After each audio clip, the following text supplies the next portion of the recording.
Mas eu preciso saber só se eu vou falar ou não e quando, para organizar minha agenda, entendeu? Porque eu tenho 17 prefeitos me esperando lá na liderança. Está aqui a vereadora Eliana, lá de Santana do Ipanema. Então, assim, eu me dou por satisfeito. Eu quero fazer um comunicado, eu não tenho o que indagar nem perguntar ao ministro Haddad, até porque nós falamos quase todo dia. Então, se eu puder falar pelo comunicado...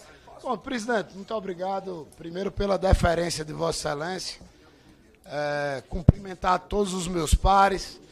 Deixar claro que a minha fala aqui seria muito ousada se eu fosse abordar a questão técnica, porque aqui passou Hildo Rocha, Aguinaldo Ribeiro, está aqui o deputado Pedro Paulo, deputado Lindenberg, professor Mauro Benevides. Então, a minha fala é apenas política. Talvez eu não seja um dos antigos aqui nessas bancadas, mas eu quero apenas registrar que, diante do preconceito que o ministro Haddad foi vítima durante a transição, preconceito dos liberais, preconceito do mercado financeiro, ele tem, por óbvio, não surpresa para mim, feito um grande trabalho à frente da pasta do Ministério da Fazenda.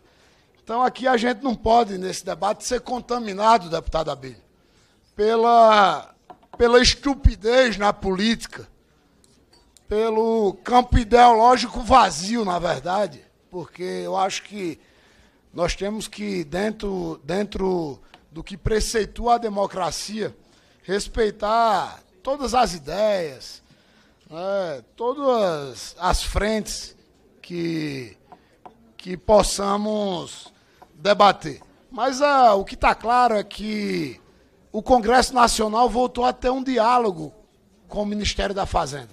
À época, no governo do presidente Bolsonaro, Ministério da Economia.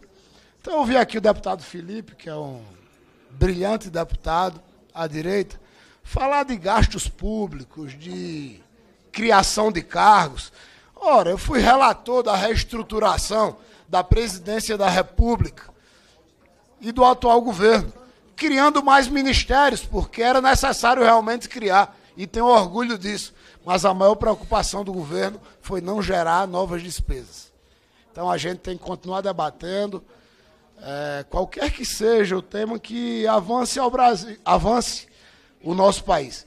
Mas não discutindo e lembrando de um passado recente, onde na reforma tributária, secretário Dario, o ministro Paulo Guedes não sabia nem a realidade do trabalhador rural lá de Santana do Ipanema, onde eu nasci, onde eu fui criado. E ele dizia, deputado Isnaldo, você tem que pensar no futuro e não no presente. Eu disse, ô ministro, é porque o senhor não conhece o sertão de Alagoas, nem o Nordeste do Brasil. Como é que eu vou pensar no meu futuro matando o presente?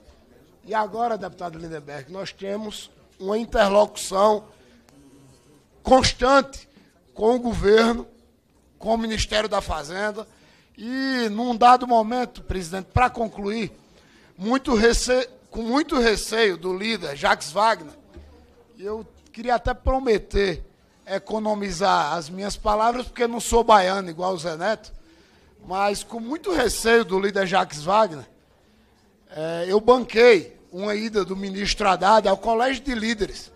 Terminado o governo do Bolsonaro antes, e iniciado o governo do presidente Lula antes, nós estávamos debatendo aqui a PEC da transição. A PEC da transição que o brasileiro mais pobre hoje, sem saber o que é isso, tem o reflexo da mudança da vida dele, do governo anterior, para essa. E o ministro Haddad esteve no Colégio de Líderes, porque eu disse, Wagner, esse Colégio de Líderes, a Câmara e o Senado precisa conhecer o ministro Haddad. Porque por mais que o Haddad ache que era conhecido, não era na verdade, ministro. Vossa Excelência não era conhecido naquele momento por esse Congresso Nacional. E o senhor, a sua equipe, tem tratado todos os temas primordiais da agenda econômica, como o PEC da transição, o arcabouço, a reforma tributária, o voto de Minerva do CAF.